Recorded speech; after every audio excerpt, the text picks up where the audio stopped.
ఆంధ్రప్రదేశ్ రాజకీయాల్లో ఒక సంచలన పరిణామం చోటు చేసుకుంటోంది. టాలీవుడ్ బాస్ మెగాస్టార్ చిరంజీవికి ఏపీ కూటమి ప్రభుత్వం ఒక అదిరిపోయే బిగ్ ఆఫర్ ఇచ్చిందనే వార్త రాష్ట్ర వ్యాప్తంగా కలకలం రేపుతోంది. ఒకప్పుడు సొంతంగా పార్టీ పెట్టి రాజకీయాలను శాసించాలని చూసిన చిరంజీవి ఆ తర్వాత ప్రత్యక్ష రాజకీయాలకు పూర్తిగా దూరమయ్యారు. అయితే ఇప్పుడు సీఎం చంద్రబాబు వేసిన మాస్టర్ ప్లాన్ ఏంటి? డిప్యూటీ సీఎం పవన్ కళ్యాణ్ తో చర్చించిన తర్వాతే ఈ పొలిటికల్ మూవ్ ఎందుకు ప్లాన్ చేశారు? ప్రభుత్వ సంక్షేమ పథకాలకు బ్రాండ్ అంబాసిడర్ గా మెగాస్టార్ మారబోతున్నారనే ప్రచారం వెనక అసలు ఇన్సైడ్ స్టోరీ ఏంటి? పొలిటికల్ హిస్టరీలో మరో కొత్త అధ్యాయానికి తెరలేపుతున్న ఈ మెగా డిసిజన్ డీకోడింగ్ ను ఇప్పుడు మన కిరాక్ కబుర్లు స్పెషల్ ఎపిసోడ్ లో విడమరిచి చూసేద్దాం రండి. సరిగ్గా 2 దశాబ్దాల క్రితం కాలచక్రం వెనక్కి వెళ్తే ఉమ్మడి ఆంధ్రప్రదేశ్ రాజకీయాల్లో చిరంజీవి సంచలన ఎంట్రీ ఇచ్చిన రోజులు గుర్తున్నాయా?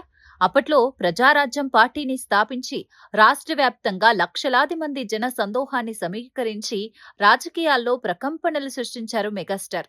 ఆ తర్వాత కాలక్రమేణా ఆ పార్టీని కాంగ్రెస్ లో విలీనం చేయడం, కేంద్ర మంత్రిగా సేవలందించడం, రాష్ట్ర విభజన అనంతరం రాజకీయాలకు పూర్తిగా స్వస్తి చెప్పి మళ్లీ తన సొంత రంగమైన సినిమాల్లోకి రీ ఎంట్రీ ఇచ్చి బాక్సాఫీస్ ను షేక్ చేయడం చకచకా జరిగిపోయాయి. అటు బీజేపీ నుంచి రాజ్యసభ ఆఫర్ వచ్చినా గడిచిన వైఎస్ జగన్మోహన్ రెడ్డి ప్రభుత్వ హయాంలో పలుమార్లు రకరకాల రాజకీయ ఊహాగానాలు వినిపించినా చిరంజీవి మాత్రం తాను కేవలం సినిమాలకే పరిమితం అని స్పష్టం చేస్తూ వచ్చారు. కానీ ఇప్పుడు కాలం మారింది. రాష్ట్రంలో రాజకీయ సమీకరణాలు పూర్తిగా మారిపోయాయి. గత అసెంబ్లీ ఎన్నికల్లో తమ్ముడు పవన్ కళ్యాణ్ నాయకత్వంలోని జనసేనకు కూటమి విజయానికి మెగా కుటుంబం మొత్తం ఏకమై బహిరంగంగానే అండగా నిలిచింది.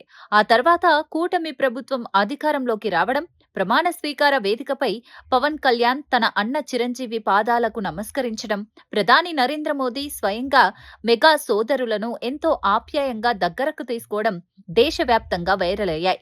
ఆ క్షణం నుంచే చిరు మనసులో కూటమి ప్రభుత్వంపై ఒక సానుకూల వాతావరణం ఏర్పడింది. అప్పటి వరకు రాజకీయాలకు దూరంగా ఉన్న చిరంజీవి ఇటీవల సీఎం చంద్రబాబుతో ప్రత్యేకంగా భేటీ కావడం, ఆ తర్వాత ఇద్దరి మధ్య నెలకొన్న ఆత్మీయ వాతావరణం ఇప్పుడు ఏపీ పొలిటికల్ కారిడార్ లో హాట్ టాపిక్ గా మారింది. అసలు ఈ భేటీ వెనుక ఉన్న అసలు రహస్యమేంటో తెలుసా?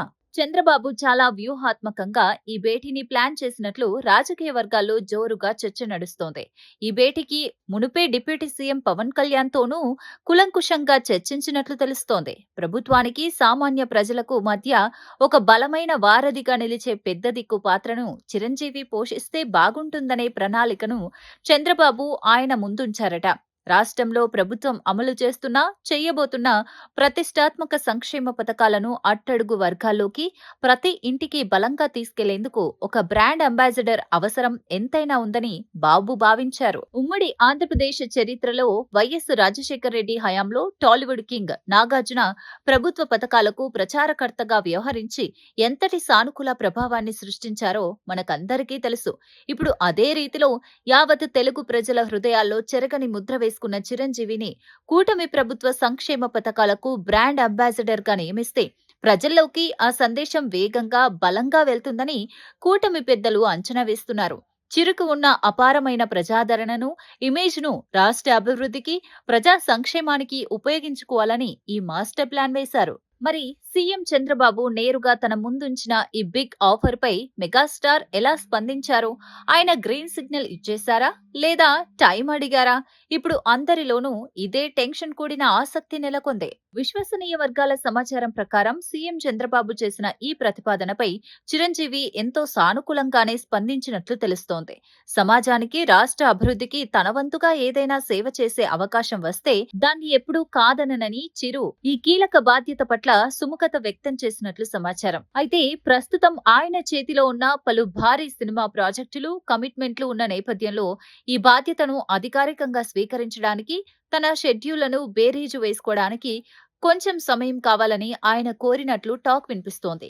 ఒకసారి ఈ అంశాలపై స్పష్టత వచ్చాక మెగాస్టార్ నుంచి గ్రీన్ సిగ్నల్ పూర్తి స్థాయిలో లభిస్తే ప్రభుత్వం దీనిపై అధికారికంగా ఒక సంచలన ప్రకటన చేసే అవకాశం ఉంది. చూశారుగా, టాలీవుడ్ అగ్ర కథానాయకుడు, కోట్లాది మంది అభిమానుల దేవుడు చిరంజీవి గనక కూటమి ప్రభుత్వానికి బ్రాండ్ అంబాసిడర్ గా మళ్లీ ఒక సరికొత్త ఇన్నింగ్స్ ప్రారంభిస్తే అది రాబోయే రోజుల్లో ఏపీ రాజకీయాలపై ఏ రేంజ్ లో ప్రభావం చూపుతుందో ప్రత్యేకంగా చెప్పనవసరం లేదు. మరి ఈ పరిణామాలపై మీ అభిప్రాయం ఏంటి? చిరంజీవి రాజకీయాలకు అతీతంగా ఇలా ప్రభుత్వ బాధ్యతలతో ముందుకు రావడాన్ని మీరు ఎలా చూస్తున్నారు? కింద కమెంట్ రూపంలో మాతో పంచుకోండి. మరిన్ని ఇలాంటి ఇంట్రెస్టింగ్ ఎక్స్క్లూజివ్ పొలిటికల్ అప్డేట్స్ కోసం ఇప్పుడే మా కిరా కబుర్లు ఛానల్ ని లైక్ చేయండి, షేర్ చేయండి, సబ్స్క్రైబ్ చేసుకోండి. Thank you.